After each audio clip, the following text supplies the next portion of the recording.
KnockBack, the retro and nostalgia podcast, is brought to you by, well, you. If you want to learn how to support our show, go to patreon.com/laststandmedia.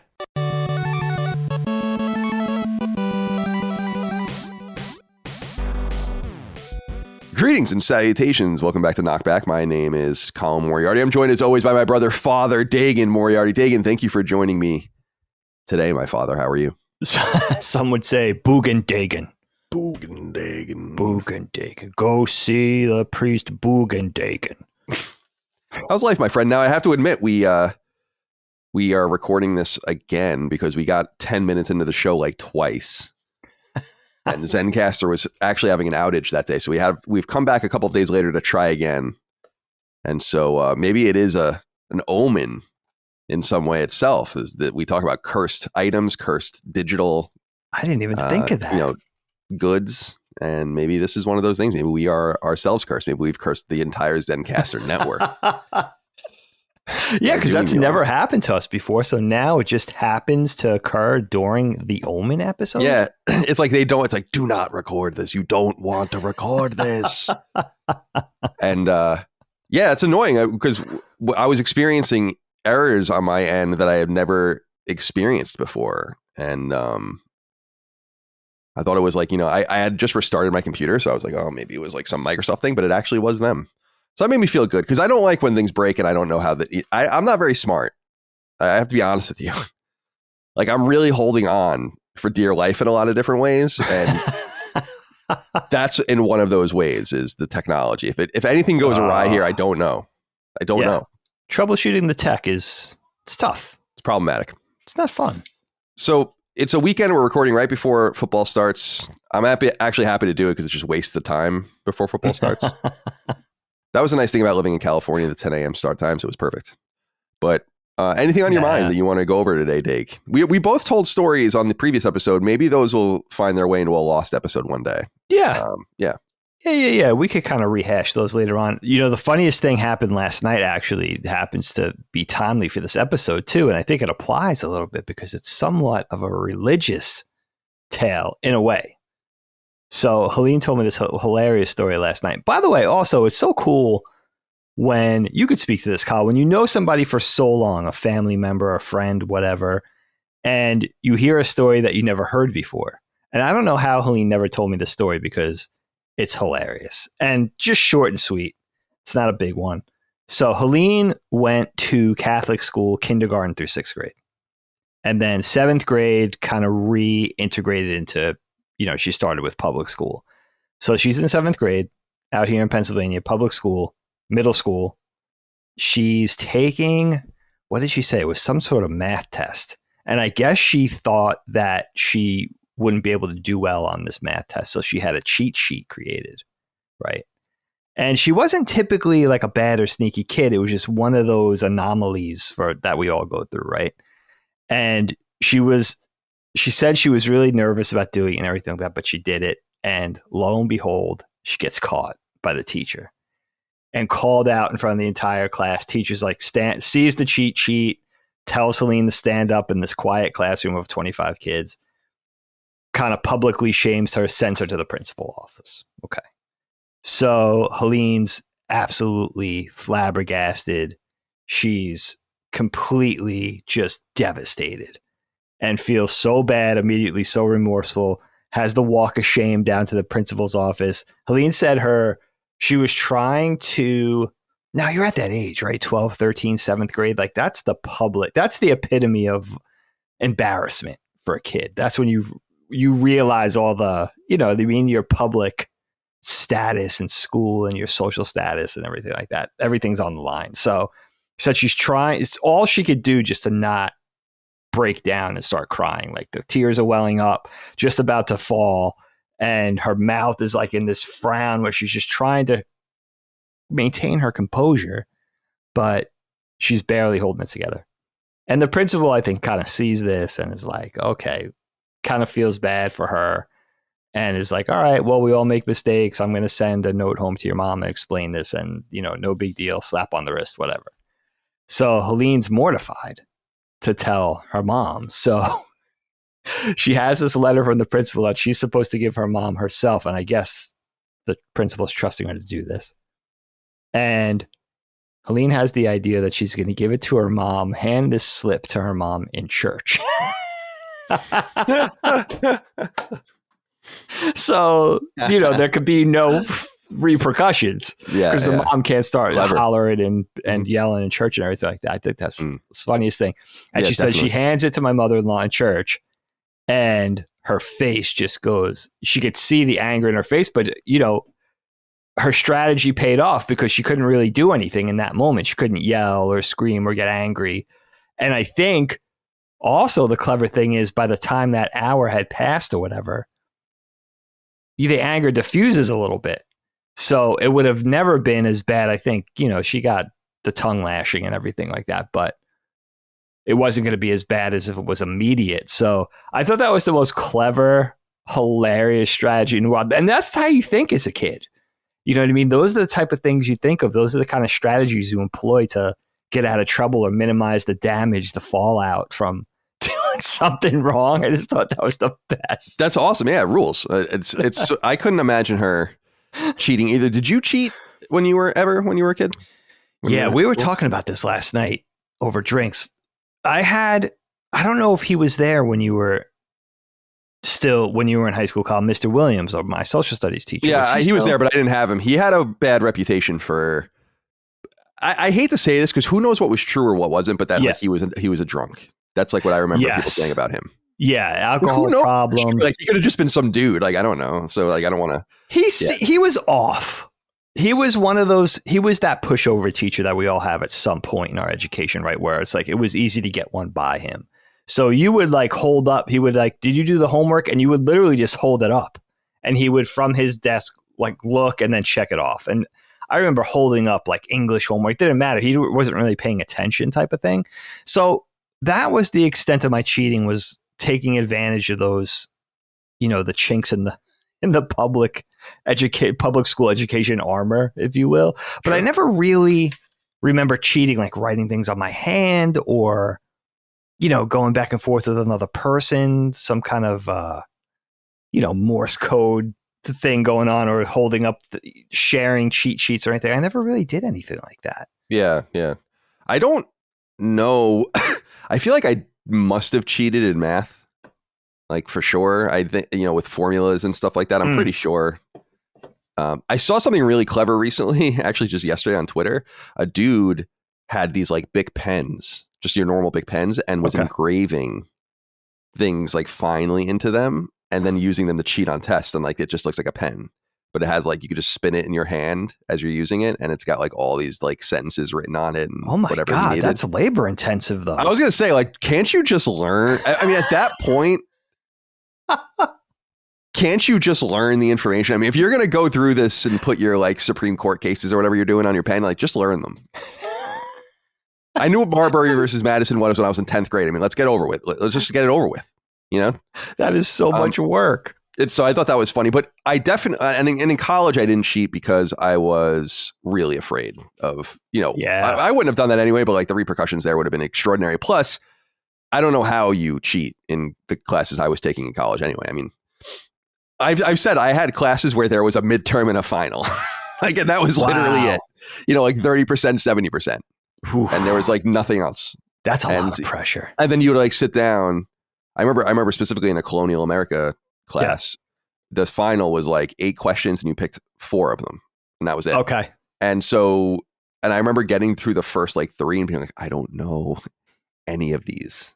And then finally, like they started clicking for me as I went down. But that was like, those were the kinds of classes I took. And there was no way to even to prepare. They'd be like, here are 10 books. Right. Have fun, and we'll see you for the finals. I mean, that was, and you'd obviously go to the lectures and stuff like that, but it was very rarely like ever like there was no quizzes or tests. I think some people have this, if you went to high school and didn't go to an academic college, I think some people think it's like, no, it's not as bad as they think. Like the professors are a little more engaged, but it's like, no, the professors don't give a flying fuck. You're not going to talk to them anyway. You're going to talk to the TAs. They're all famous historians and authors, right? They show up for their class and give their lecture, and then you take the fucking final, and which is not graded by them either. And then you move on, and then you move on to you move on with the next one. So yeah, ultimately you either know your shit or you don't. Right. It's black or white. Right. Yeah, but that was, sure. So I had the cheating stuff, but I did help other people cheat. I mean, I've said before, I wrote papers for people in high school for sure. So that to me didn't see when I did that in high school, I didn't feel bad doing that. I still don't feel bad about that at 38 years old. I didn't do anything wrong. I'm an entrepreneur and there's a market, like you were taking advantage of that. Yeah. Making those greenbacks. Yeah, exactly. It's like, worry about this other, like this shit. It was so funny because it was so trivial. It's like, I need a 3-page paper for the Holocaust or something. I'm like, are you kidding me? Like, I can do that in like 5 minutes. You throw in a few spelling errors and grammar errors or like missing punctuation and you just give it to them. Then they give you $20. There you go. That's some movie shit. That you're probably the only person I ever met that actually did what we saw in the movies. Yeah, I did do that. It wasn't like I had like a massive thing going, but there were a few people I would do that for. Yeah, got a little operation going. Sure. There's nothing wrong with that. Yeah, and no skin off your back. You don't have to feel remorse for that. I just felt like if I got caught, I don't know what would have happened. But my theory was, I was like, are they really gonna? I don't know that I'm the dude like that you should be worrying about. Yeah, I know the information well enough to write that off the top of my head. It wasn't like I was researching anything. So maybe you should worry about your other guy here. That would be interesting to know how the discipline would go for that. Because that's a multi-layered, multi-pronged thing. I can't even, you're not the tip of the spear when it comes to who should be in trouble for that. But yeah, I would imagine you would have gotten in some sort of trouble for that. But that is interesting because maybe on the other hand, you should be praised for that type of thing. Yeah, my primary customer died as well a few years ago. R.I.P. No. So it goes to the grave. You're never gonna know. Interesting. R.I.P. Matt. Dude, I will tell you, in this conversation that I had over cocktails with Aline last night, it was so funny that it's been long enough now for me and that distance from high school where I will tell you in 7th grade, I'll be perfectly blunt about this. When pre-algebra started, I took one look at it and was like, I'm out. I don't want anything to do with this. I have no idea how I even progressed in math through the grades and ultimately graduated, did well enough in math to graduate. Because I honestly could tell you, outside of a few things like geometry and logic, math was it was a complete mystery to me. It's so funny. Logic was the only class in college I dropped. Oh, really? Dude, it was so hard. I was like, oh my God. At least for me, I was like, oh my God. I had no idea it was actually like this. Like the first week, it's okay. Yeah. Like A, then B, then C. And then I'm like, I don't know, dude. I got to get the fuck out of here. Like I can't. I don't know what I was thinking, even thinking I could do this. That was my only respite. Yeah. I remember when logic was introduced, like let's say the middle of 10th grade or something. It was like the light beam coming in through the window for that 3 months or something. And then it was back to like looking at Latin. Like it was math, like everything algebra was so cryptic to me. And of course I never crossed over or got far enough for calculus or anything like that. But I could tell you, man, I have no idea how I faked it. Because I still, like Graydon's in 6th grade now, and he's doing pre-algebra. He's a little bit, like the higher end kids are starting with pre-algebra now. And I don't know it. And he's getting hundreds, and I'm psyched because I can't help him. Helene can't help him with math. Like that's the weak spot. So yeah, I have same thing with social studies. Like I don't remember really, I was in AP English. English was my bright spot, my one bit of relief. But yeah, outside of that, I really kind of faked my way through high school and it was completely out of complete laziness, not applying myself at all. Like not, unless I was interested in it, I didn't want to have anything to do with it. But I can't tell you how I managed. It's so weird. Like, I really don't know. I wish I could go back and see, like, what did you do? Because I didn't do any homework. I didn't do a lick of homework in high school. I mean, 10th, 11th, 12th grade, I don't think I did one thing. Outside of English, outside of my art. It just goes to show you how high quality our education was at Bellport High School. Do you remember the math books, like the sequential books? Red was sequence 1, blue was sequence 2, green was sequence 3. I still remember those. And no, it's the same thing with me. I always joke around on the other show where it's like math where there are no numbers in it. It's like, dude, I don't know what you want me to do with this. It's like fx equals. I'm like, what? What? What does one do with this? I don't know why you're asking me this. And I totally, I mean, I've said it before. I only got through math because I was basically in remedial math classes that were like, these are like the art burnout reader English dudes or whatever. It's the same thing at Northeastern. There was a class in Northeastern just for that, to be like, to drag you, like literally drag history majors and English majors, whatever, through the letting you take tests together. It was just to check a box. It's just not good for your ego to have to revisit that again in college. And I do remember those blips, those moments where I was like, let me see if I could pay attention. And I'm not going to name names as far as teachers or whatever, and see if what they're teaching, if the lesson that day, you know, sort of instills any type of clarity. Like, let me see if I could really understand what they're saying. But I think when I had those momentary lapses of like, let me try to apply myself, I was already so far behind that the things I was already 3 steps behind. So what they were explaining in plain talk and being so matter of fact about was already something I was supposed to learn 6 months ago to apply to this new thing. So in that domino effect sense of math, you know, where it's like point A to point B to point, you couldn't really jump in and just try to apply yourself. You have to apply yourself from the beginning, because you have to, everything, what you learn from the beginning is going to be used throughout. So it was just like, yeah, I'm so happy my kids are a little more mature with school. My maturity level when I graduated high school, I was saying this to Helene last night, I probably had the maturity level of like a 14-year-old when I graduated high school. And it wasn't drugs and it wasn't alcohol or getting into mischief or petty crime or anything like that. I wasn't stealing cars. It was doing gnarly ollies, man. It was skateboarding and wanting to play video games and just be a kid. You know, like that's really where I was at. I think now as a 48-year-old, how old would you say? You know, I might still be like somewhere lingering in my 20s or something. Yeah, you're perpetual. You've been left behind a little bit. But yeah, it's interesting to think about. I think about that too. It's like I'm more stressed about thinking about it than I was when I was actually in it, which I think is the point you're getting to. And what's so fun about being a kid, I think, generally speaking, is I tried to do pretty well in school, especially later in high school. From some perspective, I could have tried harder, but I just knew I needed to pass some sort of bare minimum, like honor society, in order to get into Northeastern. Sure. And even then, I got into Northeastern. I said this before. I got into Northeastern on academic probation. Like I had to do a semester of like prove it stuff. Like, you know, like the lowest 10% of people that get into Northeastern or whatever it is, like have to like, those are the people that is like, you have to hit these bars, you're out of here. Yeah. You know? Hit the ground running, dude. Yeah. And I was one of those people. So once I got out of that, then I really started smoking some weed. And on that note, we will get into the topic at hand. All right. The Omen, 1976 film, Richard Donner. We were talking about this on the episode you'll never see of when we were trying to do this. It's funny. We're all over Richard Donner's dick right now. Dick Donner.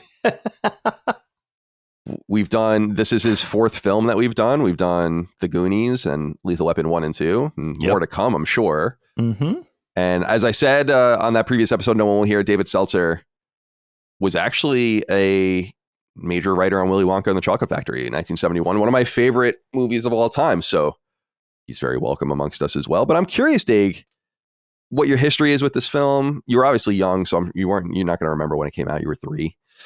But I think I remember this as being one of those HBO movies as well. I feel like I had never actually sat down and watched this movie all the way through in my entire life until we just sat and watched this. I've just seen it in a bunch of different ways. And it's interesting. The film is inherently really scary. It takes advantage of some really good shit that's scary. We've hit time and time again how religiosity and Catholicism and all of these things can be very scary and bastardized, and demons and the other side. But another thing that's really interesting about scary movies, and something that's seminal to my favorite scary movie of all time, Children of the Corn, are children. And when you add kids and the mystical nature of a child, you can't really communicate with them perfectly. You don't really understand quite what's going on in their minds, all of that. When you really heighten that to some sort of supernatural level, you combine that with the good shit of Christian horror, I think you get something like The Omen, which is really cool. However, this movie isn't extraordinarily. I don't want to say it's not well made because it's actually really it's actually really sophisticated in its shots. It reminds me a lot of Lethal Weapon. Lethal Weapon has a lot of sophisticated shots too, and you can tell that the same person is actually doing both of these films, I think. But some of it just doesn't quite work. The movie moves way too fast, and then the things that I think they could take advantage of in the plot, I don't know. They just don't linger long enough. I'm not one of these people that thinks that thing should be too long. This is an hour 50. I feel like with 20 more minutes, they really could have done something with this.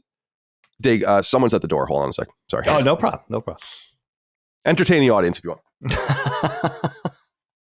What do you guys want to talk about? More lamenting our high school days? Let me see if I can think of anything else to tell you funny about high school. I will tell you, my high school math teachers were not, they didn't suffer fools, like they just didn't, if you didn't know math and you didn't want to apply yourself to math, they just didn't want to have anything to do with you. I don't know why I'm lamenting my high school days so much these days, but yeah, man. Math teachers, English teachers, social studies. My social studies teachers were all burnouts. That's for sure. Yeah, they were really funny. They were a funny lot. If I think of all 3 or 4 of my high school social studies teachers, they were all the same way. Like they were all like sitting down, play the acoustic guitar while they're teaching. Oh, here's Kyle. Let's see who's at the door. Who was there? It was the weed delivery man. Forgot about that. All right. On a Sunday. Nice. Perfect timing. Yeah. Needed to recharge. So Dig, let me kick it over to you. What's your history with this film? What are your high level thoughts on it? Yeah, The Omen. Yeah, like you said, I was such a little kid at the time. I remember this being maybe the first horror film on my radar as a little guy where it was in sort of the public cultural nomenclature, like it was out in the atmosphere, like the parents were talking about it. They were talking about the little evil kid and Damien, and maybe even saying, oh, that, referring to the neighbor's kid down the block as like that kid's such a little Damien, that type of thing, where it was like I would hear about it for years before I finally saw the movie. I think I don't remember seeing this as a little kid, oddly, because I used to try to watch everything that I wasn't supposed to watch. But I think what probably finally brought me to the film was Gregory Peck, because I was such a big Gregory Peck fan, of course, coming through Atticus Finch and then discovering the Guns of Navarone and going through my Audrey Hepburn phase with Roman Holiday, and then going through my Robert Mitchum phase with Cape Fear, and then Robert Mitchum and Peck together in a film. Like that was amazing. So I probably kind of followed my fandom of Gregory Peck, oddly enough, to this film and finally saw it, which is really interesting. Something occurred to me though in watching it. I watched it twice for the episode, for doing the conversation with you, Kyle. Something did occur to me that is kind of not the film's fault, but this is kind of the perspective I'm putting it in right now. In our October KnockBack sort of horror film banquet, our feast, right? October. We kind of put the entrees before the appetizers, right? We already tackled the biggies. We already did those delicious main courses, The Shining and The Exorcist. A couple years ago, we also did Rosemary's Baby. And I feel like The Omen is a little bit, it's always mentioned in the same breath of those classic horror films that I've mentioned, but I feel like it's a little bit of a starter dish. It's a little bit of an appetizer, and we're doing it next. Definitely. So in a way, although it's a great film, great popcorn film, a great thriller, I think it's very entertaining. I love Richard Donner. I love his kind of his flavor, but I think it feels like a little less than those other legendary horror efforts. It feels, what it ended up feeling like to me, and I hate to sound critical, but it felt like a very good made-for-TV movie compared to The Shining, compared to The Exorcist, compared to some of those big high-budget mythological horror offerings. It just felt a little smaller to me.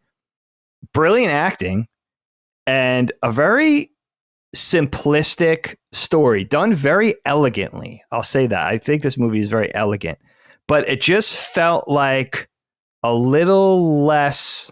It was like, all right, this is good too, but coming off of watching those other movies these past few weeks, it's like, maybe we should have started with this. We're not thinking that way. We're thinking, well, we're just going to tackle all of these and get into the spirit of Halloween and have a conversation about all these legendary movies.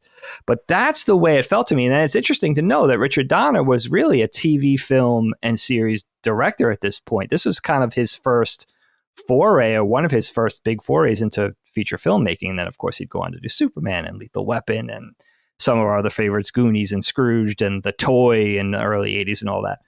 But that's the way it felt to me. And then watching it the second time and feeling a little critical of it, it gives you a lot. I mean, this movie is very thoughtfully done. Obviously, the music, the writing, I think the acting is sublime in this movie. It's a lot of fun. And I will tell you, compared to those other movies, what this movie does is it supposes with The Exorcist, I love what you're saying, basing horror around kids. There is something very special about that. A little extra frightening, dealing with the innocence of children juxtaposed with the evils and the horrors of the world that could befall them and befall everybody else on Earth or whatever. But I love that this is kind of the opposite of The Exorcist, in that what The Exorcist supposed was, what if evil could sort of enter into a little kid, into an innocent, somehow enter in and take this person hostage. They're being sort of imprisoned by evil, right? This movie supposes that the Omen says, what if a child is just born pure evil? And that's the horror. That's the horrific idea that's planted in our heads when we watch this movie. It's like, what if, this harbinger of evil, this harbinger of the apocalypse, the son of Satan, it's pure evil. It's not this child is evil. It's not being held hostage by evil. It is an evil thing. So that's really what's so cool about this. And also knowing there's one or two ways they could have handled it. They could have handled this like, I don't know, say something like The Good Son, where it's like, here's this little demon seed and he's going to wreak havoc on the world. He's just going to take control and just devastate everything and just fly in the face of good and just destroy and kill and maim and corrupt and everything like that. Or you could put this kid here and make it much more ambiguous. Is this all coincidence surrounding this kid, or is this kid actually having some sort of effect on the world in a more cryptic way, right? All these little things are happening. Is it all to do with this kid? Is it a coincidence? Is it because it's this force of evil making the animals react badly and making nannies jump out of windows and all that kind of stuff? Handle it in a more subtle way. And again, a little more of an elegant way than I think The Exorcist does. I think that's what makes this movie special. Yeah, it's interesting because there is a sophistication in the way it is shot. Like I said, there are a lot of like rough shots, like that shot of them in the hospital. It's all on the reflection. It's cool. There's just like decisions like that make it seem very artsy. But then I think a lot of the pacing and like melodrama really hurt the movie a lot too.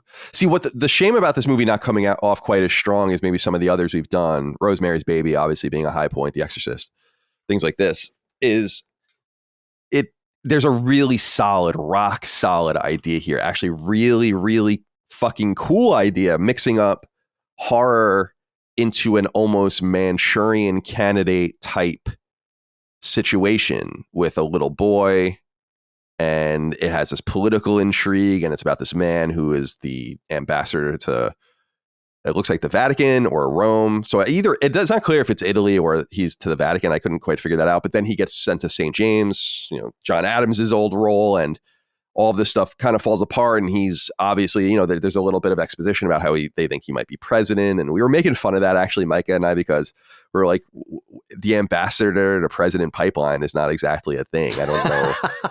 It was like in the very beginning of the United States, everyone like, Adams, Jefferson, Madison, Monroe, they were all ambassadors, but that's not a thing that happens anymore.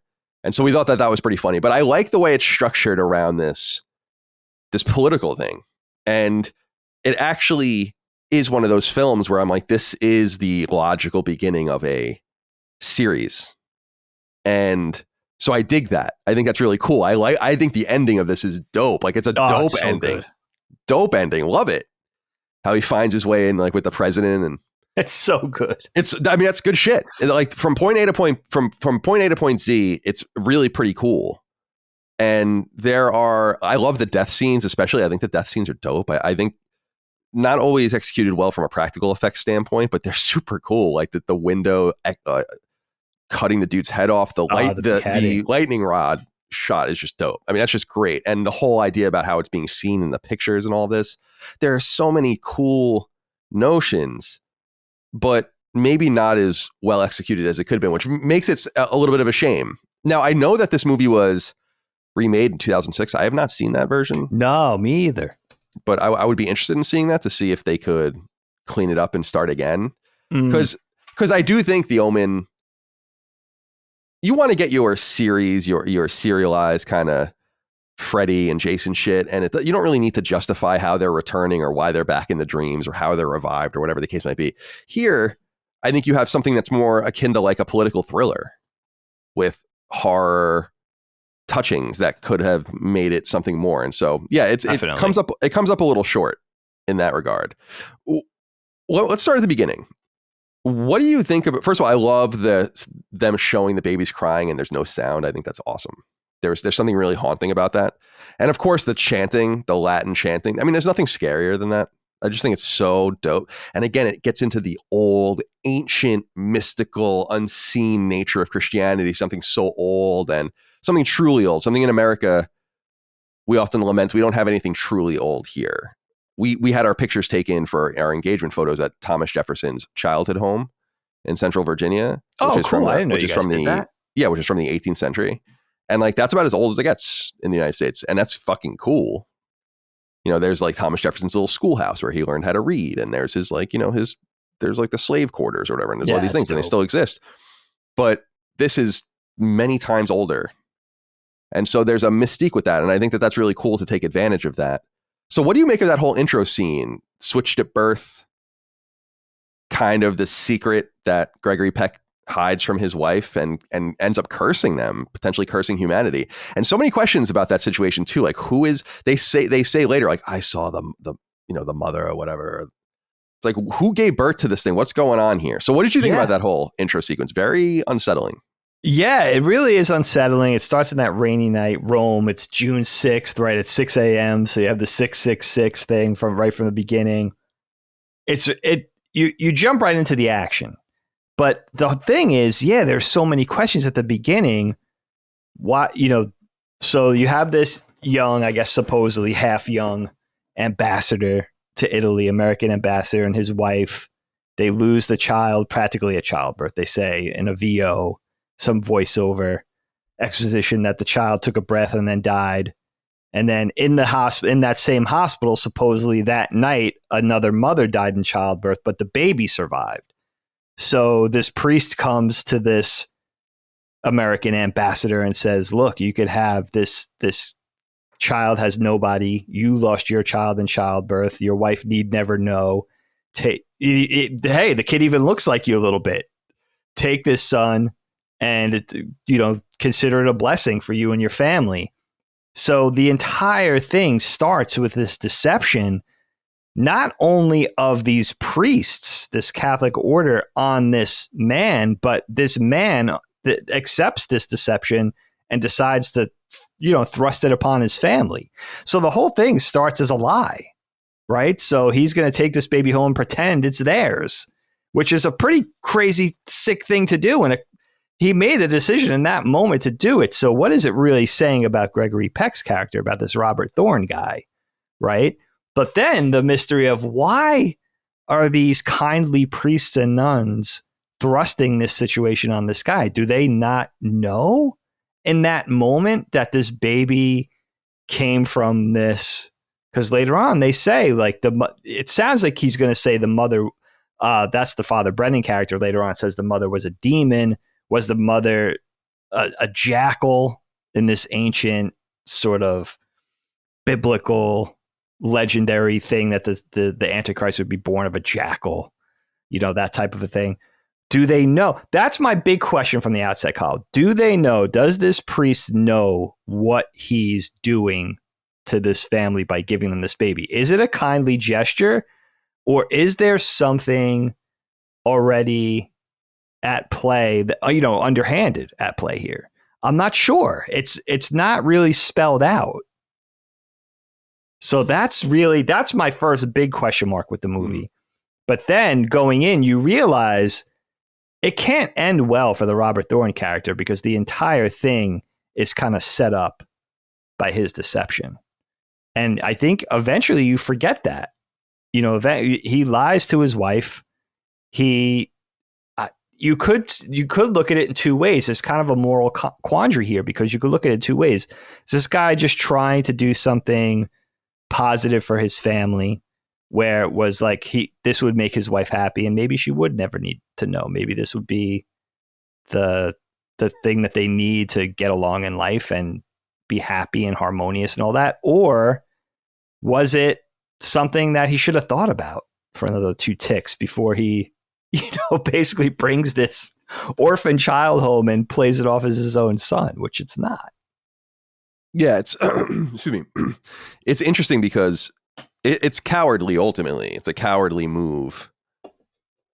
What happened is unfortunate, but she obviously deserves to know the truth, and it does set off this whole train of thought. And you have to assume that the priests are either in on it, like they're unholy priests in some way, or that they don't know. I mean, those are the two options, right? Because otherwise, why, if they knew, why wouldn't they just snuff it out? They get instructions later on how to kill, the kid and how to do it properly and all this. So they would have presumably done it if they had known. But I like that happens in Rome too, that it happens like right in the belly of the beast, as it were, and goes on from there. You had brought up earlier the symbolism of June 6th, 6 a.m. and we've, the 3 6s, 666, and we find it later tattooed on him, and it's tattooed on other things. What do you think of those numbers? What do you feel when you see those? Do you think that I wrote them on my notes, and it's like, yeah, it's just, it's strange to see them there, but does it really mean anything? Do you have some sort of aversion to them? If it's almost terrible to say, but growing up in the 80s and into the 90s, the 666 thing almost became a pop culture thing. I mean, you associate it with Iron Maiden and death metal, and, to some degree, certain skateboarding companies. And it almost became this thing of, record stores rather than something you'd see at church or in a Bible or something. I mean, I like the way they explain it in the film, and I'm not sure if this is the actual thing, but it sounds right from the Book of Revelations, where you have it's Satan, the Antichrist, and the false prophet, which is kind of the flip side to the Father, Son, and the Holy Ghost. So the sort of dark underbelly or the shadow version of the Catholic triumvirate, that sort of Catholic Trinity, that this is the satanic Trinity, which is interesting. And the fact that the Antichrist would be branded with this, and that the Antichrist will come through politics and sort of set off the apocalypse by dividing man and sort of dividing humanity from within, becoming this cancer that's going to infest and slowly tear apart the human race. And that's how Satan is going to enter, the earth and all that kind of thing. Super interesting. And I think they kind of took a loose version of the Book of Revelations and then fictionalized and sort of embellished and made it more interesting. Well, it's all symbols, and the Book of Revelation is like all symbolism. So it's fun to interpret in all those different ways. I think that's where 666 comes from. Right. But certainly like all of the end times theology or whatever comes from there. So it is fun to fuck around with it and figure out like what means what and how. It's great. It's good shit. It's in the, it is scripture, as it were. So fun to mess around with it. Maybe a little offensive to some. And Dig, I wanted to ask you a little bit about Father Brennan. Just this character, why does he have to be so weird? That's what I kept asking myself the entire time. I'm like, dude, just can't you deliver this information in a way that's not so weird? You know what I mean? Yeah, he's like zealot. He's like holding a sandwich. He should have a sandwich board like it's the end of the world type Except of thing. Like you want this guy to listen to you about how his son is the Antichrist. And you're saying to him on the streets like, accept the Lord Jesus, drink his blood. It's like, oh my God, what are you? And then screaming at him in his office and all the rest. the character's funny. It's just kind of a little ridiculous. I don't understand how he expected to get his intent. There just must have been a better way for you, Father Brennan. Yeah, good thinking. Yeah, I mean, this is a dramatic way to present it in an entertaining way, but yeah, he's half crazed. He's like one of those dudes with the signs or the sandwich boards, like, prophetizing the end of the world and asking for change and stuff. Yeah, it would have been kind of a nice way to kind of come in and maybe be a little more believable. Hey, when you get a chance, let's go to lunch. I got a couple of things to talk to you about. Come across like a normal human being. You might get the ear of the ambassador, the American ambassador. But that dude, by the way, I was reading about him. I don't know anything about that actor, Patrick Troughton. He was Doctor Who. I didn't know that. Yes, like the second Doctor Who. The second one, yeah. Yeah. I don't know him from a hole in the wall really, but yeah, I just found that performance kind of funny. I needed to share that with you. A little over the top, Father Brennan. But I do. What do you think about the different things that do happen, like the deaths in the film? Obviously, a foundational part of it. I love the nanny hanging herself. I think it's awesome. Super cool scene. Again, we talked about the lightning rod scene, the bike scene, the tricycle scene. There's a lot of good, clever deaths here, and the decapitation scene I think is just super cool. I was like, that's so dark and fucked up. It's not especially well done, but it is 1976, kind of a budget movie. It wasn't really made for very much money. Nice little profit margin on that, obviously, in the end. But what do you think about? Well, let me throw it over to you. What do you think about all that? Yeah, I like the way it's done in that sort of soft touch way. That this is a horror film. Like we said, a little more of a thriller, but those horrific moments are spaced out very strategically, where you have sort of a normal, I mean, I don't want to say normally paced, but you have sort of this normalcy, and then peppered throughout are these really horrific things that happen, which almost by the time a horrific event transpires in the movie, you almost forget that you're watching a horror film. And then you're reminded, like, no, there's something really dark going on here. There's something very dangerous at stake. And I like that because those horrific moments, the gore, the deaths, they're punctuated throughout the film very strategically. It's not bang, bang, bang, bang, bang. It's not constantly scary like you would sort of picture a modern horror film. It's much more slowly paced. It's much more methodically paced. And I like that about it. I think, yeah, I love is the ambiguous nature of everything, that you have this little kid who's supposedly the Antichrist. Let's just say it, right? And these strange things are happening around him. But is it a coincidence, or is it of his, he doesn't really seem to be exerting any evil or supernatural forces himself. It's almost like his presence is bringing upon these things. It's not like he's raising his hands and casting spells and doing this crazy stuff. It's much more believable in the fact of just this little kid's existence is causing this mayhem and causing this chaos. So when the animals run away from him, when the nanny hangs himself, when these mysterious Rottweilers appear, when a guy's beheaded by a plate of glass, when a priest is impaled by a lightning rod falling from a church. These are all things that are happening, but was it just a windstorm? Was this nanny just kind of crazy? Was there an accident with a truck and a plate of glass? We don't know. It's almost like the things that they say happened during the shooting of this movie, all the tragedies that supposedly befell the cast and crew and friends and families of the people involved in the making of this film. It almost feels like that in the film itself, oddly enough, where it's like, are these strange coincidences, or is there something much darker at play? And also, what they do very cleverly in the film, I think, is they don't really show Damien that much. He's not in a lot of the film. So again, you could kind of forget, or you could kind of draw questions and ask yourself, is it really this kid, or is it something else? We haven't even seen him in 25 minutes. Can it all to do with this kid, or is something else at play? Or is this, is this the fault of the Thorne character, Robert Thorne character, for taking on this kid in the first place? So there's a lot of really cool things going on there. And then when they discover the original child in the grave later on, with its skull smashed, you realize that no, there's something really dark going on here. They actually killed this baby. This baby didn't die at childbirth. They killed this baby so that this man and woman would take and raise Damien. So what is happening here, and why were they chosen for this? And we never really get these questions are never answered, by the way, which I think, and I have to also say I haven't seen the sequels, so I don't know where it goes from here. But by the time this movie ends, a lot of these questions aren't even answered. And I think that's kind of cool. I think that's kind of the mystique. And I think that's part of the allure of this movie, even after 40, 45 years, almost 50 years now. Yeah, it's a fascinating, it's this idea of this cascading effect and this idea of this unholy order, I guess, kind of working behind the scenes to get him, maybe they know somehow, presumably, to the center of power in the United States. I don't really know, but quite dark.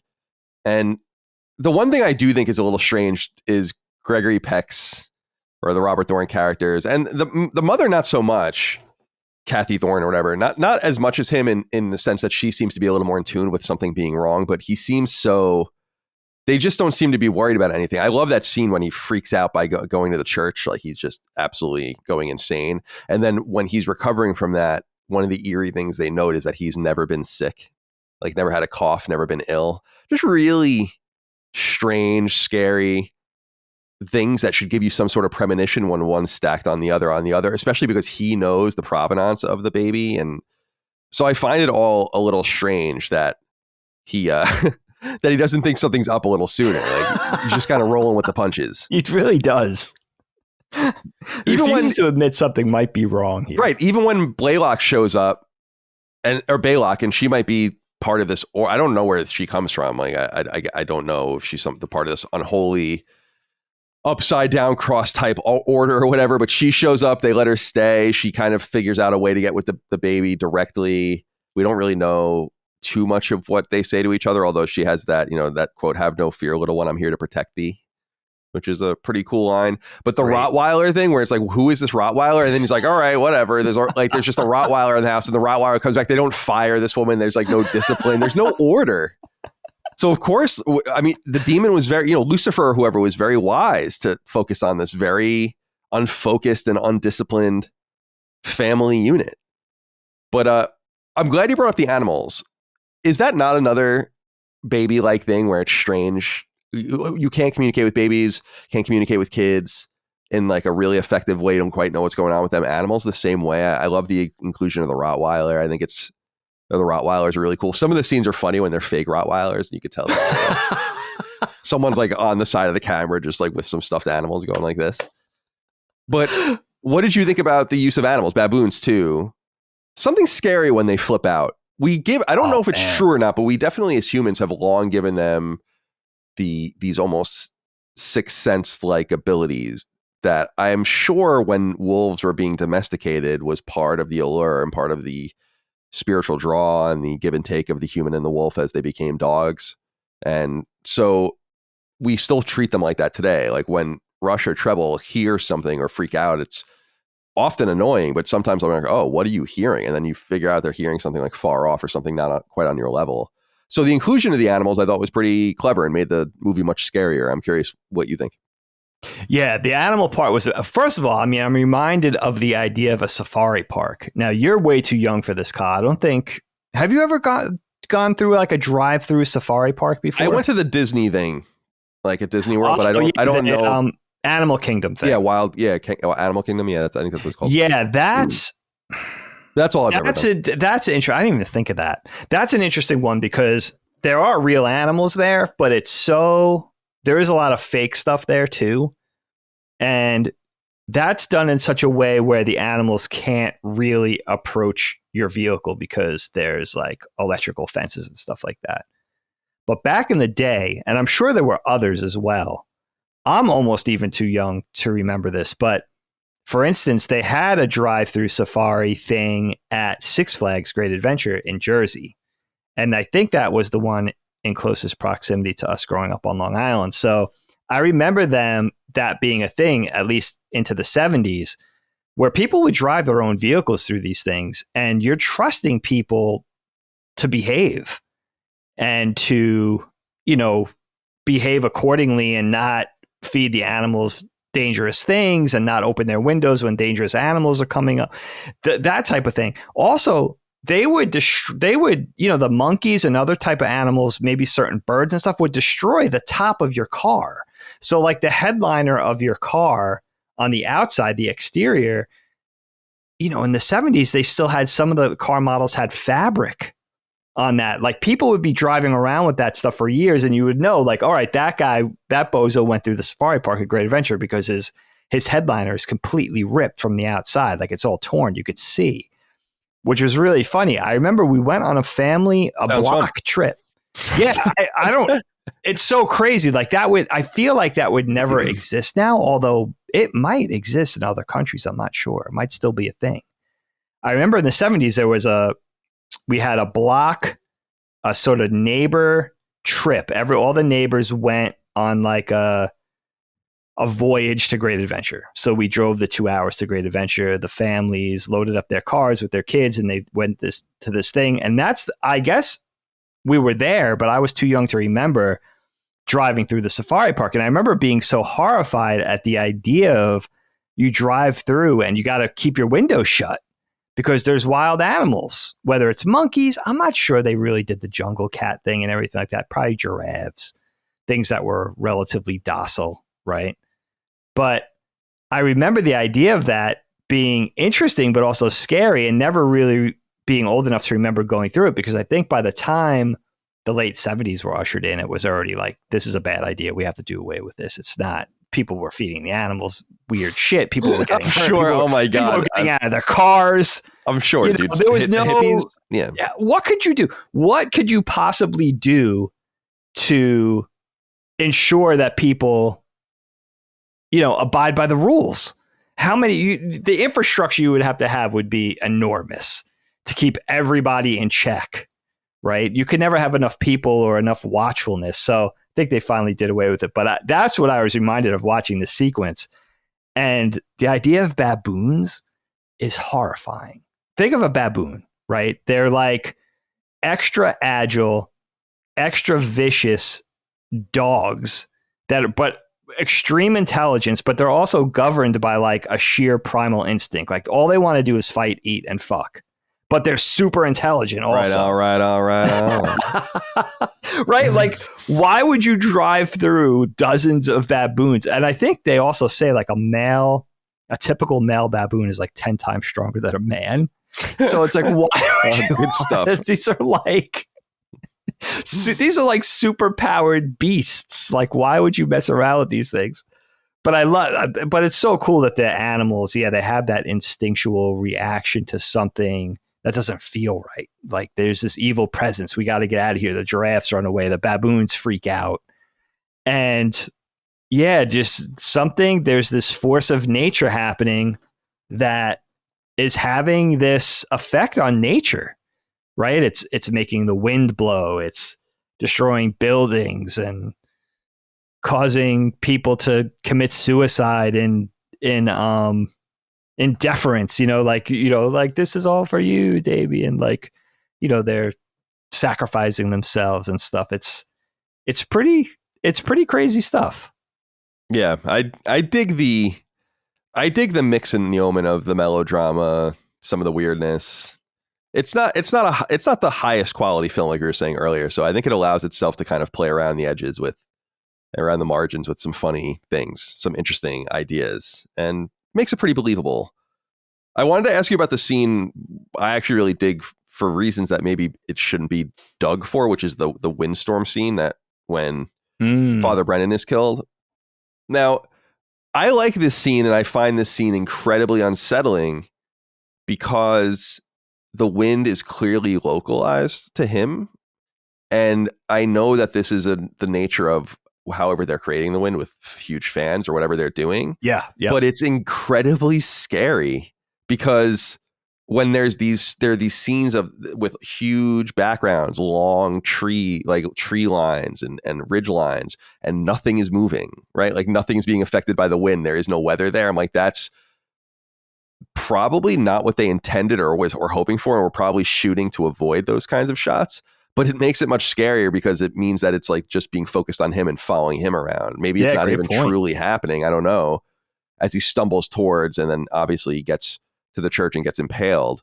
I just really dug that because I don't know if it was them. I don't know if that was their intention, but because they could have shot it entirely with, close up or entirely on kind of more nebulous backgrounds, or waited until they had it would have been annoying, but productions do this all the time. Wait until you had a windier day or a blustery day. Sure. So that usually just have some movement in the background that would make it look, but everything is so still except for in his immediate vicinity that it's both badly made probably and really effective in showing how scary this particular thing is, because maybe it really is only happening to him. I was just curious what you thought of that scene.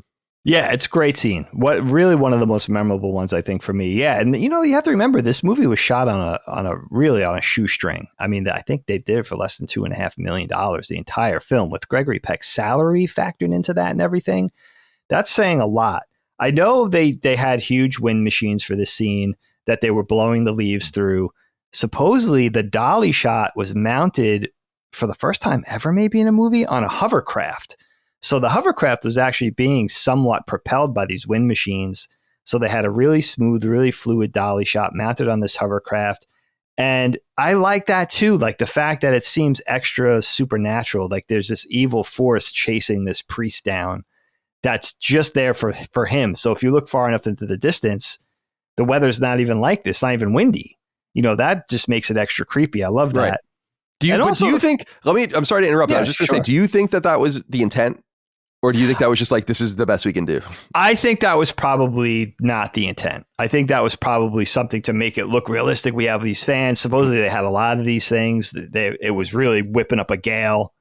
I think Patrick Troughton was like, it was like he was getting injured by leaves, like he was getting cut up and stuff like that by the shrapnel blowing through these fans and stuff. So that probably wasn't the intent. It was probably a made for TV way of that they did things on, typically on a soundstage. Although I believe they were on a set here. I believe they weren't. I mean, I believe they were on, they were on location in this instance. But I also love what this movie does, where it seems like whatever supernatural force is at play here, it definitely has some sort of jurisdiction on this world. Like the fact that this force is able to chase down this priest, this holy man, and then kill him at a church is like, all right, there is something going on here that is a proper force to be reckoned with. It's a proper counter to whatever earthly forces are at play. Is there no one there? I mean, he's banging on the doors. There's just no Poor one. Dude. Can't Poor seek guy. sanctuary there. Yeah, he's just done. And was he part of this thing? Did he break away from this dark? If you think of all the characters that were at the church in Rome that give Thorne this baby, if you think of the Baylock character, are they all part of this dark order that is sort of building this infrastructure in order for the Antichrist to enter in, right? You have to assume so, right? They don't explain it. They never explain it. They don't explain any of it. Yeah. It's super cryptic. I watched it twice to make sure I wasn't missing anything, because they do a lot of exposition, like you were saying with Damien never getting sick. Like, wow, he's never even had a runny nose. Cool stuff, but they'll throw it in a 10-second bit of dialogue. So it's one of those movies where you really got to prick your ears and see, like, all right, am I missing any clues? Because every second is valuable in a story like this, because there's a lot to glean. But I don't think they ever do spell it out. But the Father Brennan character is like, how does he have knowledge of this? Was he part of this? How was he in earshot of finding out? Did he break away? Who knows? But yeah, the poor guy, because he really is trying to straighten it out. But he also insinuates that he is at fault as well. Right? Like he has to, the execution of the Antichrist, or taking out this threat, is completely, his salvation is also relying on that. So how the hell did that happen? How is he at fault? How does he have some stake to play in this? I don't know. So it's really interesting. There's so much at play that I think probably half sloppily. They just kind of brush off to the side or try to sweep under the rug. But interesting questions nonetheless. Yeah, that's why I say I don't think they need to have spent such a small amount of time with a movie. An hour 50. I really think you could have gotten to 2 hours 10 and explored. Perfectly just said. made it a little more sensical, spent a little more time with what's going on here. I like the mystery. I don't mind that. I don't necessarily mind having a lot of unanswered questions, but I just feel like it is a little orderless to the point of convenience. It does make it feel a little TV schlocky in that sense. And I know, like we were saying, that's where Donner comes from and all this, but sure, there could have been more in terms of the exposition. And I think you could still have a lot of mystery while still maybe satisfying the audience a little bit more in that regard. I wanted to ask you about, I thought this movie's portrayal of abortion very openly was incredibly interesting. And I wanted to bring that up because I feel like it is a product of the time and felt probably very dramatic, very relevant in 1976. You're, handful of years after Roe versus Wade. I often bring up Maude, which is that 70s show with B. Arthur. And there's like a whole abortion arc on that show too around this time. I just feel like it's something that's being talked about more, being accepted more, being kind of ingratiated into some sort of conversation more, and is also something that can be bastardized more as a result, which I think is pretty interesting here too. I was just curious if that very anti-Catholic, un-Catholic thing being presented in this way, did you feel like that was intentional as well? Yeah, I think that's probably part of the hype machine and the controversy. It is interesting to think about abortion in terms of the 70s, because I think prior to the 70s, abortion was a real taboo. Like it wasn't discussed. It could be a real public shame for a family. Families would, whether it was mothers or daughters or whatever, they would leave neighborhoods. They would start a new life somewhere else. Like it was really like a public shaming for a family to have to go through that. It was never discussed. It was always very mysterious. Of course, it was, especially in the Catholic religion, like it was always a real no-no. I think the 70s is when the entertainment industry, TV and film specifically, really started to be bold enough to explore that topic and make it a discussion and sort of force it into the public purview and say, like, look, let's deal with this topic. I think a lot of issues came to play in the 70s that way, where filmmakers and entertainers and even the movie studios went in for that, and I don't know if that was part of selling movie tickets or if that was a genuine effort to, have a conversation about these things that were previously not discussed, or a combination of both. I don't know. But it is interesting in the fact of, the mom, the Kathy Thorne character, catches on earlier and is really bothered by what's happening in accordance with, her son and what's happening with her son and the things he's doing and the things he may be responsible for and all that kind of thing. And when she's pregnant again, and she finds out she's pregnant, she says, I don't want to have another kid. Like I can barely handle this one. Like this is not right. Like I'm not happy about this. And the fact that the Robert Thorne character refuses to accept that, and the fact that it's the prophecy says the baby's going to die anyway, and the baby does. So that's all really interesting. But I think that is an interesting part to put in this, because you never had to bring that up again. They lost their child at childbirth. They adopt this other kid that's not theirs. There's this deception going on in this family, but it could have ended there. To sort of go back in and draw from that same well and say, okay, she's pregnant again, so now we're gonna deal with this topic. It was an interesting thing to put in there, actually. And there's also more at stake, because if you know that this family's in extreme danger and that if the prophecy of the Antichrist is correct, he's going to take all these people out once he gets what he needs, then there's more, there's definitely more at stake with another child's life at stake. So it was an interesting thing to put in there, I think.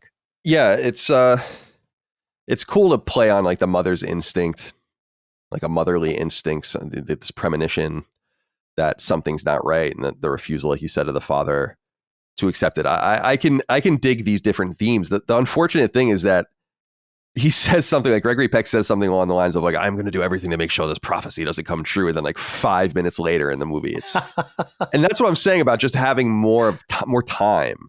It just felt so anticlimactic. Like it wasn't even anything worth putting in the script at all. You could have even moved quicker it seems that was something so important to you. What did you think about this Keith Jennings photographer character? All right. Talk to me a little bit about this character. I just feel like they really were trying to get this guy into this movie in some way. Like their whole thing was, we have this great idea. In the photos that this guy takes are increasing signs of how they will perish. How do we get this guy in the movie? Right. And that's how I felt about that character. Like, it's not even clear what's going on with him. I'm not that all intrigued by him. I'm curious if I'm interpreting him in the same way you did. Keith Jennings. Yeah, absolutely. I mean, this is the character in this film that we're asked to really suspend our disbelief. It's like, what is this guy? He starts off, we see him at Damien's birthday party on the grounds of this mansion, and he's like a paparazzi. I mean, he just seems like he's, I don't know if he's independent or if he's affiliated with some syndicate or whatever, but he's just essentially a professional photographer there taking pictures. He has, he makes a couple of offshoot remarks about this royal family and, sort of a couple of sarcastic comments, no big deal. And then sort of becomes ingrained in the fabric of what's going on in the movie. The Robert Thorne character sort of accidentally knocks his camera out of his hand and breaks it and offers to pay for it to be repaired. And he says, well, basically, like, you just owe me one.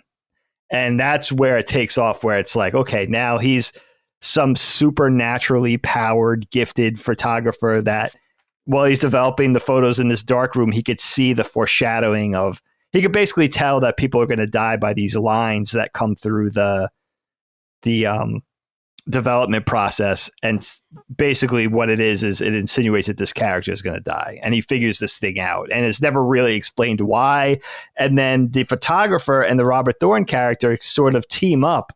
It almost becomes halfway through like this buddy picture where they go to Rome and then they go to Jerusalem on this escapade to find out what's going on with this kid, which is very, again, in this short time frame of the overall, like, of this movie, there's a lot of these things. This thing is happening, and it asks you really to suspend your disbelief and just go along for the ride. And the magical thing about it is you kind of do, because even talking about it now, it's kind of silly, and you are asking questions and you are kind of wondering, all right, it doesn't seem right. Again, the pacing, it's very quick. All of a sudden, these two characters their fortunes are tied up together or whatever for some reason.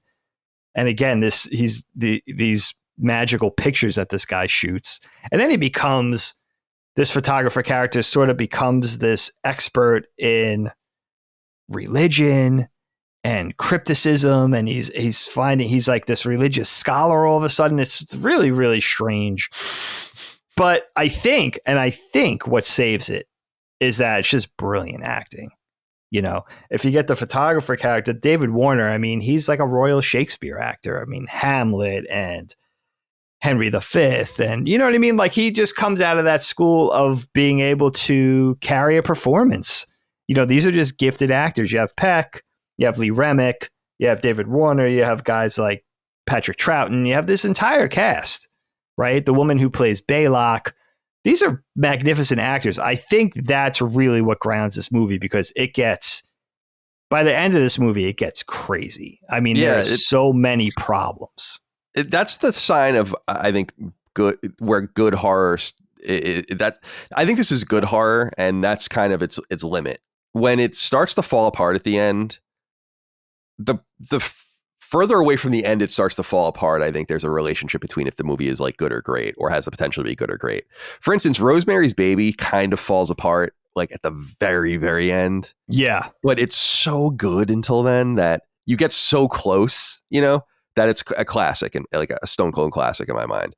Here, yeah, it's a little more strange. And again, I wrote it just to remember to say it. It's like it really suggests, when I watch something like this, I typically like new ideas and new things. Like, let's try something new. Let's try something different. A new game, a new TV show, a new movie. But and I know they tried different things with the Omen. I don't know what its current status is now. They might have already done this, but it just begs to be a Netflix style series. Yeah. Take your time for 8 episodes at 50 minutes each or something and tell this story with some great performances, some good exposition, some background, maybe a little bit more of the politics in there. Because I think that's one of the things that makes it so unique and so scary is the targeting of American politics, like the center of power. I mean, if you were a conscious demonic force trying to destroy things, you would probably go to that, right? You would probably try to Manchurian candidate your way into the power structure itself. You wouldn't want to start on the outside and be patient and work your way in, and that might not work anyway. So it makes a lot of sense. Yeah, that makes sense. For fictional design, I think it's really good. So like take your time and really explain those things. I think this is one of those just rare examples where I feel like we actually need more. And I know we get sequels and all of that. I'm sure they're not very good. No one talks about them in really glowing ways. So that's where my mind goes with this, where it's like, yeah, there are a lot of cool things here. See, like the thing with Keith Jennings, the photographer, is this is just another idea. As Micah noted when we were watching it, she's like, that's Fatal Frame, the game series. And I'm like, and in my mind, I'm like, obviously that comes after. That might be inspired by this. We were wondering that. But sure. It's like that itself is just its own idea. Like you don't have to shove everything in there. Like this doesn't really add anything to the story necessarily. And when you don't have a lot of time to move, you have to be kind of kinetic in your movements. Fewer characters, I think, would have been a much more dynamic and economical way to tell the story. So if anything, this guy can kind of go and this story can be told as something else. Like the idea of just a photographer figuring out that he's taking pictures of people that are dying in specific ways later on, and you can see like the remnants or the artifacts in this photos. That's an idea to build on. That's brilliant. Yeah. The episodic series. And then if you wanted to have this amount of characters and this amount of story, let them have their portion of the tale in, a handful of episodes, right? Yeah. Back-to-back episodes featuring this. And then, be able to say it more methodically. I think really what could have been fascinating here is this, whatever secret society, these people or this entity, this community that are building the groundwork for the harbinger of doom, right? They're laying the groundwork for the Antichrist to come to Earth and for this prophecy to play out. And are these people part of, hiding in plain sight? Are they disguising themselves as part of the Vatican that are eventually going to break off? There's so much fascinating shit here.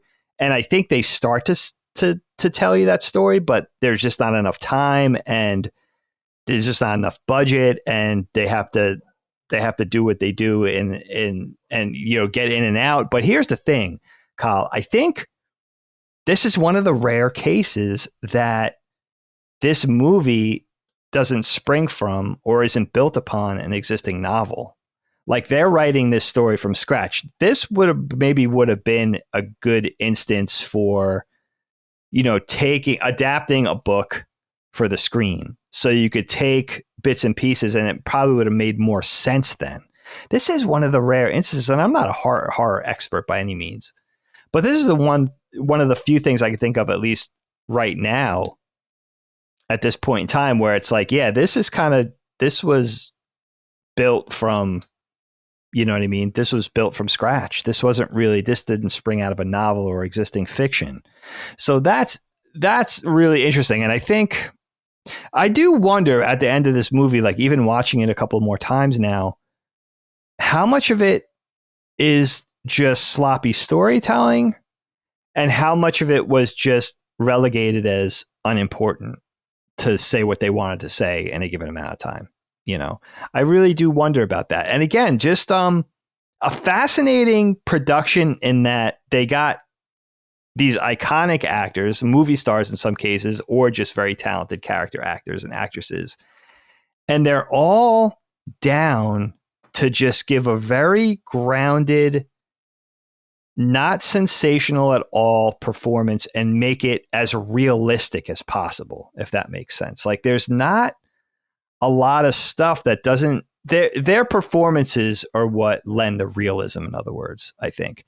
And it's not, when you get past the performances and you see all the chinks in the armor and all the story problems and stuff, But then you just dial it back to brass tacks. It's like, yeah, the performances are what's carrying this film, and the direction and the editing, and Jerry Goldsmith's music is probably the glue. Definitely. Right? So it works. It just works. And it still works. Really powerful use of score in this for sure. Awesome. Like the sound balance is, at least for me, was a little off because it gets really loud.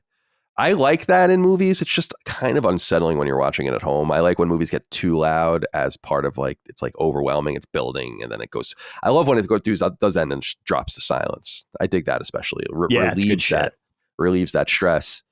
And of course, like we said earlier, the Gregorian chanting and all that, it just adds a lot of fear to it. There's just something awesome about it's almost like pre-music music in some way. I wanted to call out what I thought was a pretty cool set in the father's little hovel apartment. It just pasted with Bible verses. Good shit. 47 crucifixes, they said, just paper strewn everywhere. And then I like the idea of like bringing in astrology. Like there's more to it than that. Like they're tracking this comet. He has an astrologer's digest or something. And there's a story about a comet, and they're connecting that to the book of Revelation and the note of the comet in that and all of that. I dug that. I thought that was a really cool exploration of what the further potential could have been of maybe explaining a little bit more of this sect or this backstory and this obsession and this knowledge. These people kind of seeking out this more Protestant idea of the end of the world. It's not a Catholic thought today per se that we're in the end times. It's a more Protestant idea that we are living in the end times. And so they explore that a little bit. And I just wanted to shout that out. I thought that was like really cool design. Yeah, good shit. I love little storytelling, things like that. Like this priest being so frightened that he lives in this place that's plastered, wallpapered with pages from that he ripped out of the Bible and plastered to the wall, and then all the crucifixes. And even over the windows and stuff. So good, dude. Mm-hmm. Like this guy must have been at his wit's end, like, and just completely horrified. And you know what I mean? Like that's good shit. I love little storytelling, things like that you could do with, you know, like good description in a novel. You could do that with setting, or what a character is wearing, or the car that they drive, or, you know, the food that they're eating. It's good stuff. Couple things I wanted to note too. One funny thing and one cool thing. I loved the haircutting scene. I just thought that was so funny. Like this kid isn't waking up. You're like using shears and just making all this noise and like petting his head. And so I just thought that was funny. A little bit of weird melodrama. One of the cool things I did like, one of the stylistic choices though about shooting this that I did like was just the focus on the eyes. Like zooming in on the eyes, getting in on the eyes, looking in on the eyes. I really dug that as well. Just a couple of things I wanted to point out. What haven't we talked about that you wanted to bring up about the Omen? Anything in particular? You know what? It's really, again, I like the decision.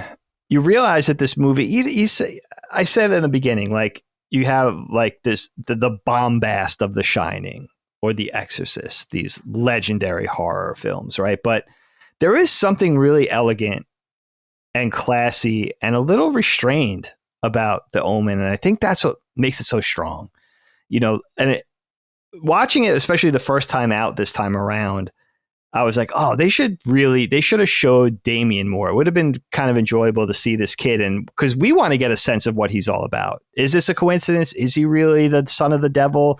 What's that all about? How does he act? What does he look like? You know, all these behavioral issues?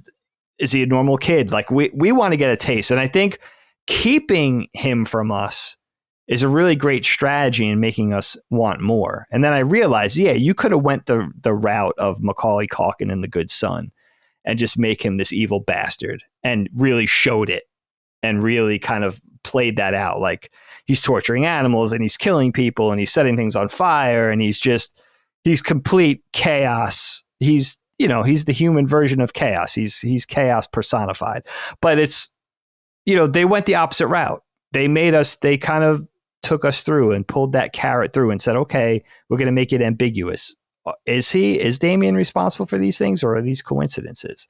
Is he really the demon seed? Is he really Antichrist, or are these people around him going nuts? You know, what is going on in this world? But I do love the idea of this prophecy that says Satan is going to be reborn on earth through his progeny, you know, through his his next of kin, and they're going to sort of enter through politics and sort of divide humanity and sort of from the inside out. There's something really interesting about that. And again, I don't think I've ever even seen the sequels. I don't think I'm forgetting them. I don't think I've ever seen the Omen sequels, and I'm not exactly sure what they do with that, but there's a lot of cool stuff. You end when this little kid is like 4 or 5 or 6, but there's a lot of cool stuff you could do in building out, what happens next. But again, what you said about the ending, the original ending, I think, the slow motion, Peck's got him and the altar. He has to kill Damien on hallowed ground. So he's got him in this Catholic church. He's got these ancient daggers from Jerusalem or whatever, and he's about to kill this kid. But because this entire thing started with Robert Thorne's deception, it's got to end badly for him, right? And if you believe the prophecy, Satan and the Antichrist aren't going to let this happen anyway. So the fact that he's killed with by the cop, this slow motion bullet, it looks to the cop like this guy went crazy and is killing his kid, so the cop does what he has to do. But I love the fact that the Robert Thorne character dies in this way, and the tragedy of not being able to kill this kid if he indeed is the Antichrist, which we pretty much find out he is the Antichrist, which is really interesting. But then supposedly originally they had it where there was this funeral for all three, like Damien died too in the original ending. So the Thorns and Damien died, and they had this funeral for all three at the end. And then apparently the head of Fox at the time, Alan Ladd Jr., said to Richard Donner, I love the movie, but what if we change the ending? What if Damien lives? And Richard Donner loved it, and they had to go back and shoot that scene with the U.S. president and first lady, and then the Damien character turning around and smiling at the camera, which is brilliant. So they got a little extra money to shoot that ending. And the way Richard Donner made the actor smile was he was telling him, whatever you do, look serious and evil. Don't smile. And whatever you do, don't smile. And was actually saying that to him. And that's why the character smiled, because it was just a little kid trying not to laugh. Right. Which I think is so brilliant. That is awesome. Yeah. But I do love the ending. Me too. I think the ending is really perfectly done. I think that's the perfect way to end it.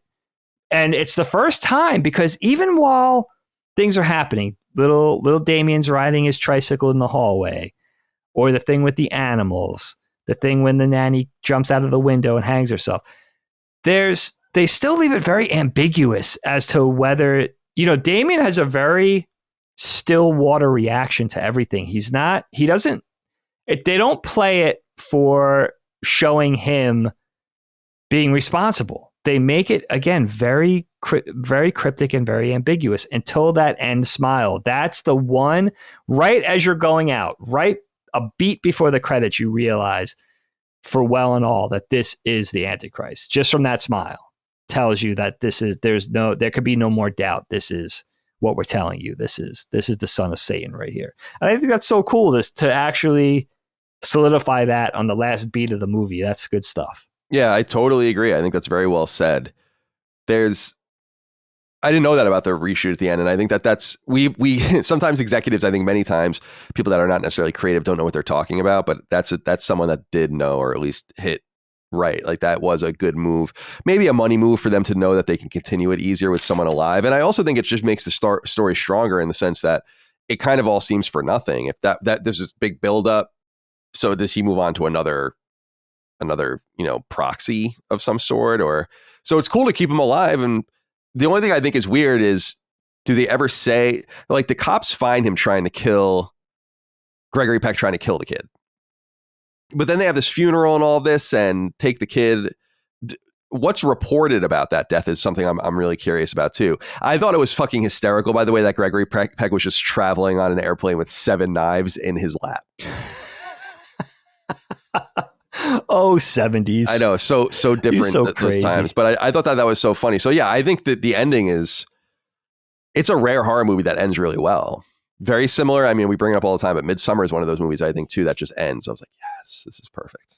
Yeah. And a lot of horror movies have a hard time ending. A lot of things have a hard time ending. And so I think that overall, I think The Omen does a really nice job of getting there. I think they just could have spent a little bit more time lingering. And the fusion of, again, political thriller with horror is very natural. The infusion of children and animals and things that are just inherently scary. You can't communicate with these things. And then the movie's held back a little bit by, I think, some shoddy special effects in some way. That whole graveyard scene doesn't look very good. It really doesn't. I don't think it looked good then. I don't know why they couldn't have done this outside in a real place. I was a little confused about that, or if they did, they just did too much to make it look like it's fake. That was a real set. I mean, that looked like it could be something from the Munsters TV series back in the day. You know, like that's one of those instances in the film where it's like, all right, they were really beholden to a strict, tight budget.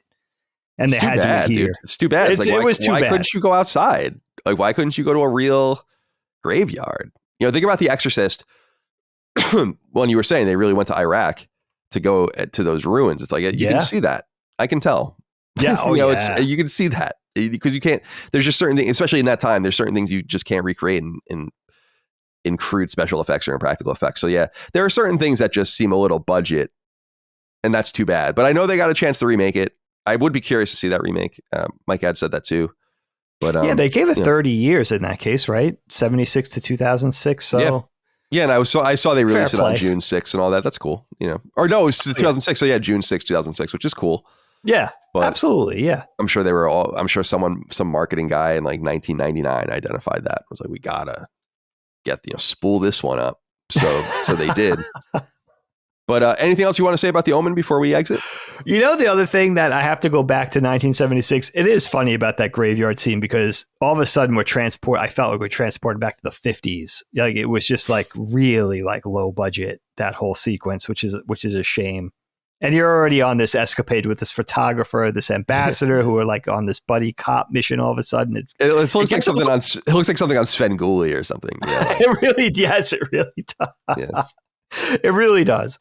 But if I go back to 76 and I think even today, right?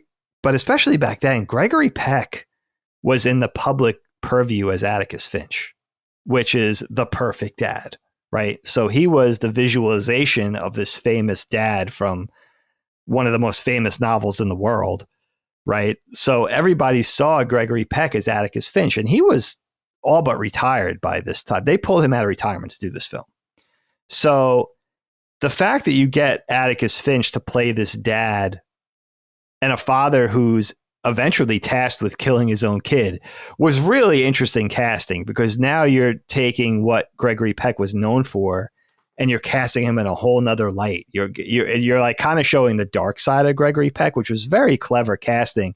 And, you know, you got to remember, for such a small shoestring budget, they took a big chunk of this to get a guy of Peck's caliber, right? So you had to, it was a risk that a financial risk that I think really paid off. Not only because Gregory Peck is a magnificent actor. I mean, he's just, he's the consummate actor. He's the consummate movie star. You get him in a role and automatically you realize why he's who he is, right? He's Gregory Peck.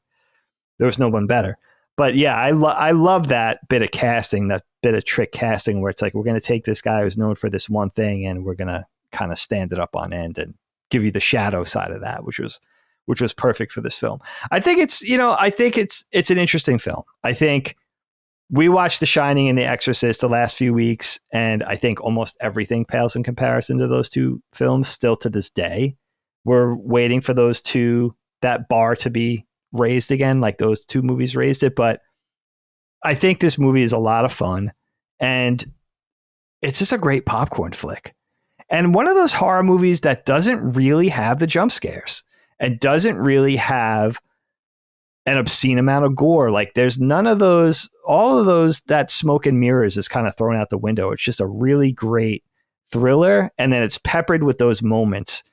And so it is scary, but you have to wait for those moments. You really have to wait for it. It really savors the timing and the pacing, like a lot of movies still to this day don't do. And I think it was interesting. I would have thought that Richard Donner would have went on to do horror after this, because he obviously has a knack for a special flavor of horror. But it's so funny to see that his filmography is kind of all over the board in terms of genre, and he never really, with the exception of Scrooged, which I guess is a horror comedy, he never really returned to the well with horror necessarily. And that's interesting, because I think he was really good at it.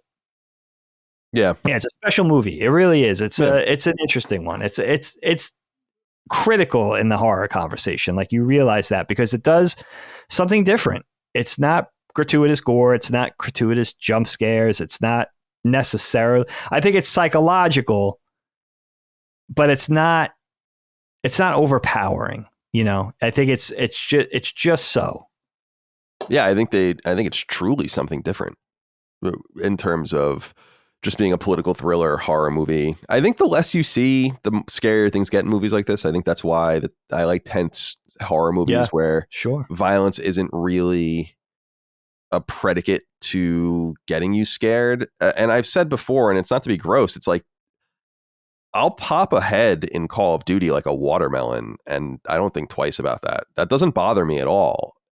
If I saw a beheading video that ISIS put on a live leak or something, and I knew it was real, that would be very hard violence for me to watch. But once I know the division between fiction and nonfiction, and it's pretty well represented in, say, video games and in film, it's just like, I don't know.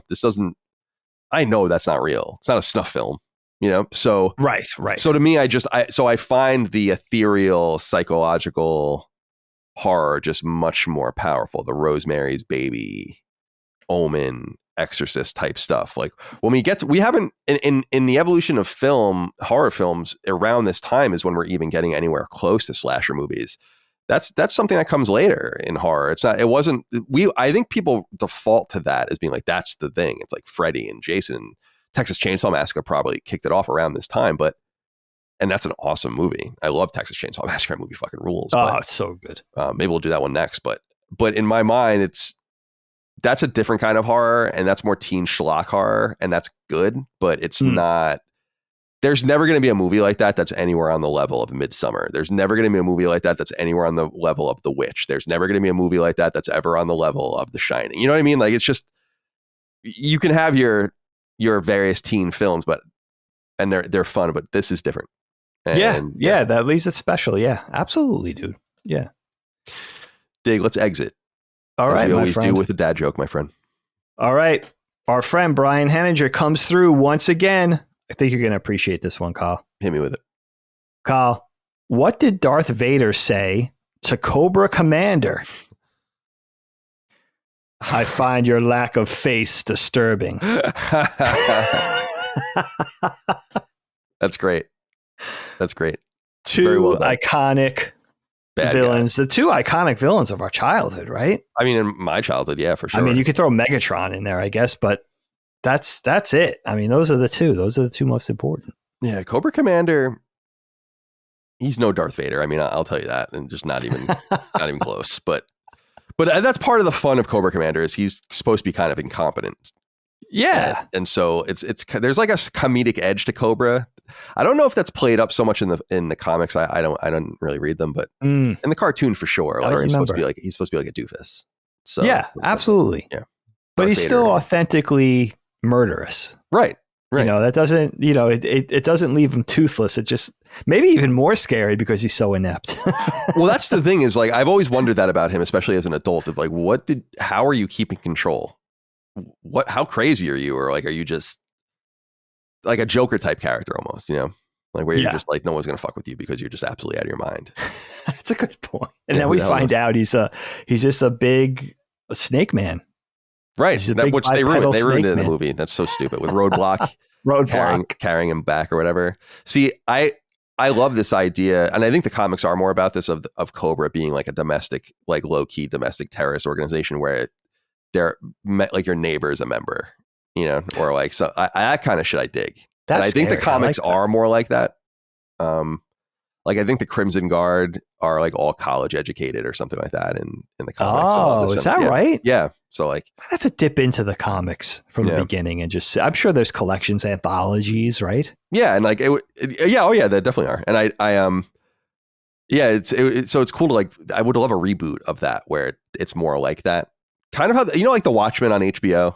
Yeah, that would sure. be cool to see a show like that about like where it's G.I. Joe, where it's something that doesn't seem like you could possibly be real, but it is, and they do it. That's a great idea. Yeah. Yeah, that look would work really well for G.I. Joe. Hell yeah. You have to ground it somehow. Definitely. Yeah, well, because you think of the character, you can't get too crazy with it, but you have Firefly and Storm Shadow and Snake Eyes. Sure. Nonetheless, all of and like a character like Destro, that would be dope. Like where he just wears like, maybe he doesn't have like the whole thing. He just wears like a silver mask or like like something like that. And could be cool, man. Fucking sick, dude. Yeah. You have the twins, here. Tomax and Xamot. You can have like Major Blood, a mercenary, and all these things. And I showed Dagan my favorite thing of Major Blood. He's got all the dog tags around his chest, which I think is just so cool. Yeah.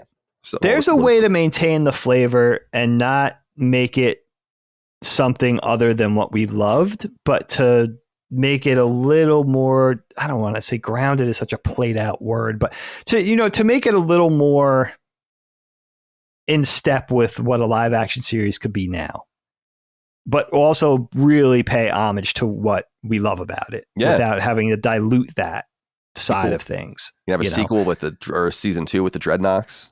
Be some cool stuff you can do, man. Be cool. Torch. That would be really cool. There you go, man. Buzzer. Anyway, that's enough of that. Let's get the hell out of here. It's time to go watch football. And, enjoy. I hope you have a good rest of your day as well. Thank you all out there for your love, kindness, and support of all things Last Stand Media and KnockBack and all the rest. We could not do without you. We'll see you next time for more. Until then, goodbye. KnockBack, a retro and nostalgia podcast, is a product and trademark of Last Stand Media and Collins Last Stand LLC, and is recorded from Central Virginia and the Philadelphia suburbs, USA. The show was conceived by and is produced by me, Colin Moriarty. My co-host is Dagan Moriarty. KnockBack's executive producer is Dustin Furman, and the show is edited by associate producer Ben Smith. As you know, all of Last Stand Media's shows, including KnockBack, are fan-funded on Patreon at patreon.com/laststandmedia. The following names are at the producer support level or higher on Patreon, and we're grateful for your kindness and generosity.